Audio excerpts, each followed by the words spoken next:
everyone, thanks for tuning in today. So today's topic is the pre-approval process, and certain factors affect a buyer's ability to obtain financing. These include your credit score. The minimum credit score for an FHA approved mortgage with a down payment of 3.5% of the purchase price is 640. That said, some big box banks like Bank of America have finally admitted they won't do business with a buyer unless the buyer has a minimum credit score of 700 plus a 20% down payment. I applaud them for letting buyers know that up front. Too many times I have seen well-qualified FHA buyers originate mortgages with big banks only to find themselves in mortgage limbo. The bank has no reason to deny the application, but it's also against their internal lending policies to write the mortgage. So the application sits and spins while the underwriters keep asking for the same information in the hope that they can find some reason to deny the mortgage or that the buyer will move on and reapply with a different bank. Your debt to credit ratio. First-time home buyers who currently rent think that just because they're making their rent payments, it's looked at the same way as being able to make their mortgage payments, but that's not how it works. I didn't know until I processed my own mortgage 3 years ago that the banks look at how many credit cards you have along with your minimum payments and how much that adds up to.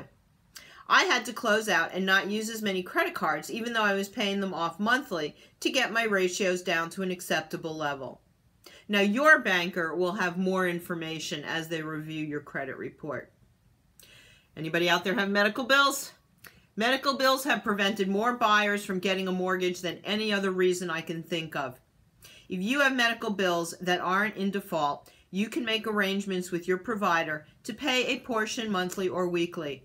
As long as you pay something on a steady basis, they can't send you to collections, because once you're in collections, it's all over. Your employment history. Have you worked at your current job for more than 12 months? Banks are willing to waive this condition if you changed employers but remained in the same industry, or if your new employer is more than 75 miles away from your current home. Is your money traceable? Do you collect a paycheck that is deposited into a bank, or are you stuffing your mattress with cash? Cash may be king, but not for purchasing a home when it's undocumented.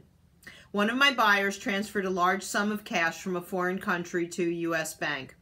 The money had to sit in the account, seasoning, for 3 bank statements before we could close.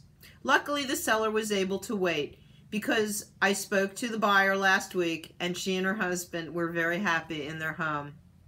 In our next segment, I will discuss the house hunting process. If you would like to speak with a banker to explore your options, please either email me at ruthzeiss@gmail.com or call, text my cell at 347-556-0014. That's it for today. Tune in tomorrow. Ciao.